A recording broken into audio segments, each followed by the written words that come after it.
Alright, so I just want to do a little wrap up. I didn't make top 8, I made top 16. I went 4-2, as you saw in the videos.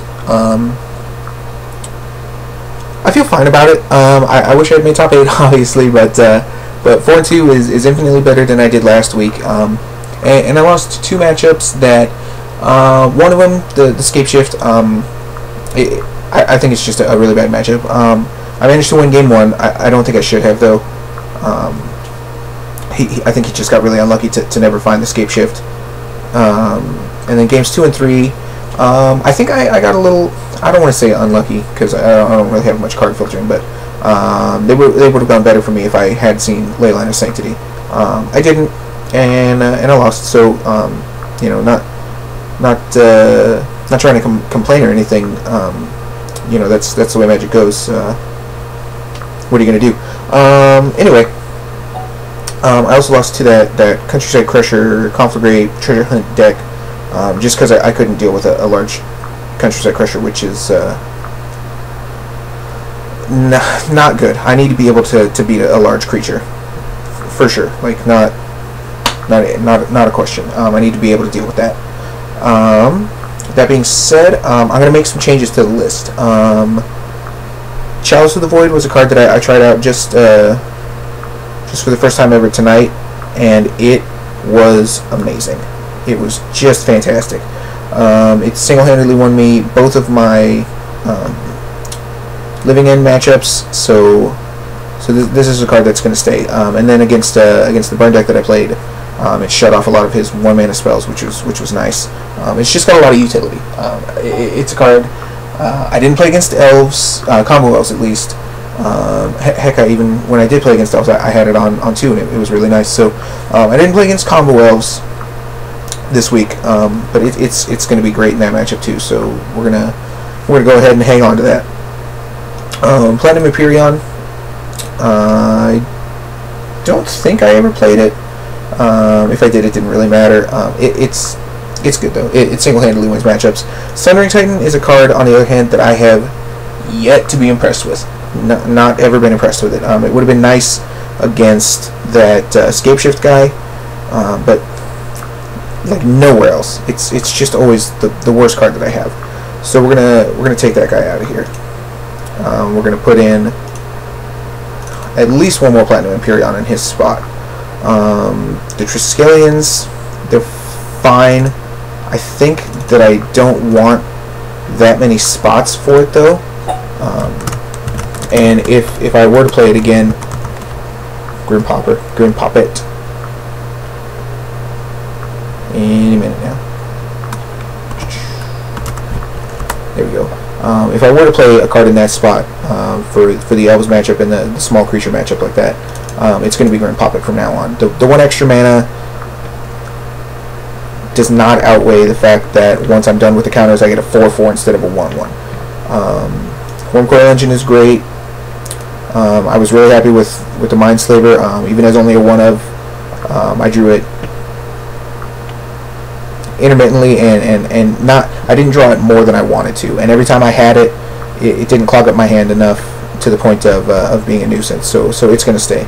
Oracle is one of the best cards in the deck. I loved it. Gifts Ungiven, I'm really glad that I went to 3. I usually had 4 in here once I switched to gifts from Realms Uncharted. I had 4 in here for the longest time, but I think 3 is the right number. I think it's perfect. Lodestone Golem, there's just not any Storm combo decks in this format. There's too much hate for them. There's Ethersworn Canonist, there's Gaddock Teeg, there's just all kinds of hate for them. So I don't think I need a Storm hater. So I think these guys are going to get cut. Moment's Peace was great.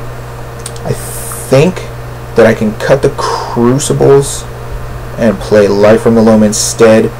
If I do that though, I want to somehow fit in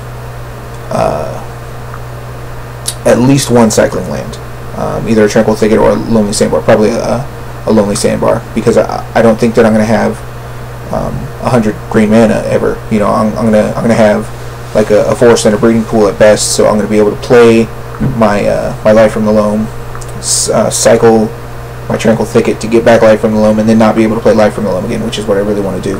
The more I talk about it actually out loud, that just doesn't sound very good. I don't think that I'm going to be able to play Life from the Loam multiple times in a turn to get an advantage out of it. So I don't think that I want Life from the Loam in my deck. As odd as that sounds. Yeah, I've actually never liked it. I always like Crucible. So I think we're going to cut the Life from the Loam for now. We're going to stick with 2 Crucibles. I don't think I want a third one. I don't ever want to draw 2. Ever. I have so many artifacts in this deck, I'm not really worried about it getting blown up to shut me off of some sort of recursion or anything. So I think the rest of these cards can stay, which means we have 7 open slots. And one thing that I really missed, I don't think that this deck is that powerful without Cloudpost. Surprise, surprise, you know, Cloudpost deck that's not powerful without Cloudpost. With all these expensive spells in it. So I want to make sure that I can really reliably have Cloudpost by like turn 3 or 4. So one card that I had in my original list is Expedition Map, and I think I'm going to go back to that. It's great. It is. It seems like such a bad card, but it's just fantastic in this list. So I think we're going to go back to that. I don't think I need Tolaria West. It's tough to cast, and I think Expedition Map just does a better job of that. I think without Life from the Loam, I'm going to want another Academy Ruins just so I can draw it more often. So I think we're going to play an additional Academy Ruins instead of the Tolaria West now.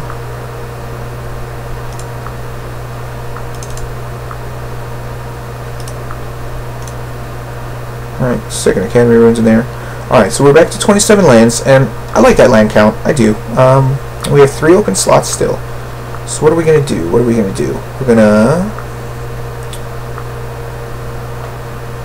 I don't know what we're going to do. I do not know what we're going to do. I just watched a mono blue 12-post list in the top 8. He ended up losing to the same guy that beat me in the last round, Mage Slayer with Escape Shift. Yeah, I'm not sure. He had like Signets, Trinket Mage, a lot of counter spells it looked like. Like I said, mono blue, so no fancy shenanigans.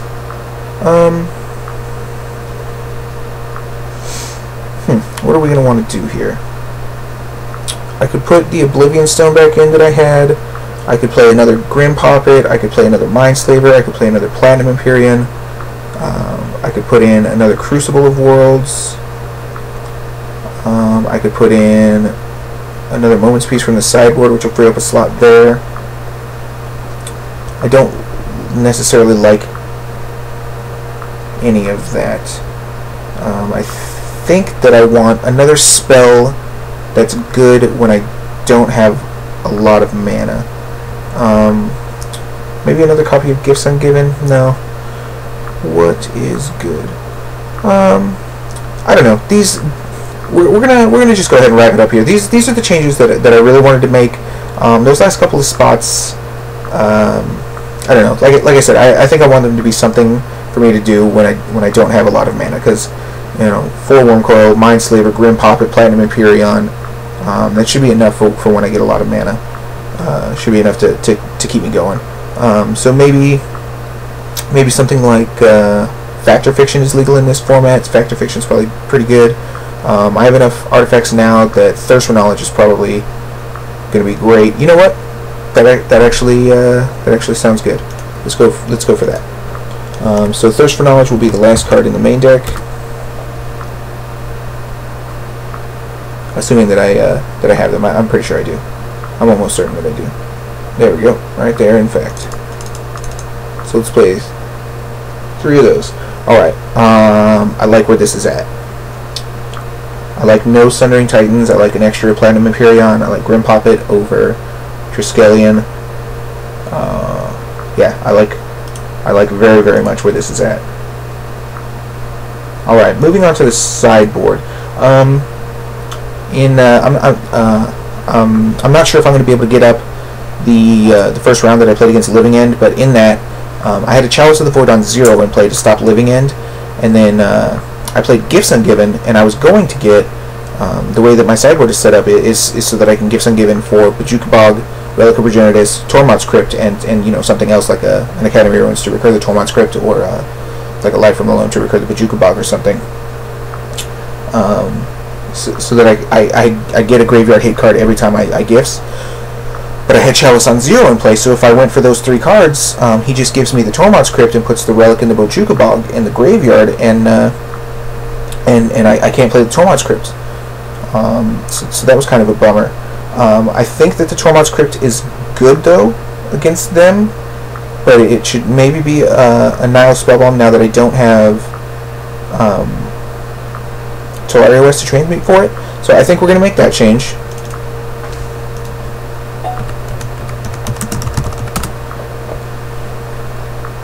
I liked having the extra Moments piece in the sideboard. The Nature's Claim, I don't know. I don't like them. I'm not necessarily scared of equipment. I haven't seen any Enduring Ideal decks to be afraid of, so I think I'm going to cut those.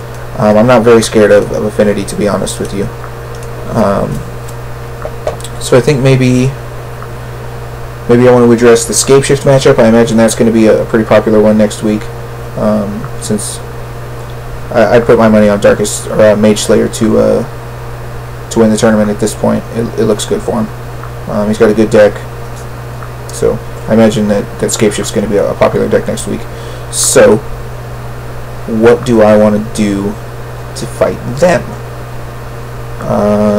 One thing that I was thinking about is, since I have Expedition Map now, I could put a Swamp and 4 Memoricides in my sideboard for the combo matchups.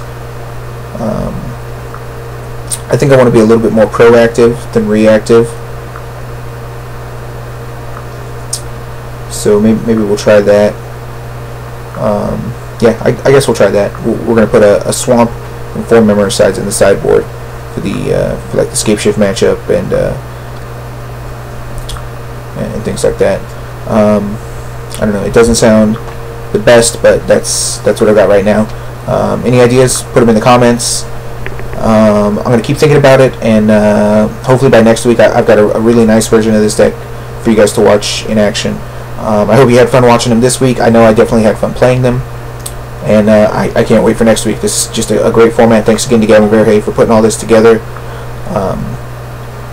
Yeah, like I said, hope you guys had fun. I definitely did, and we'll see you next week.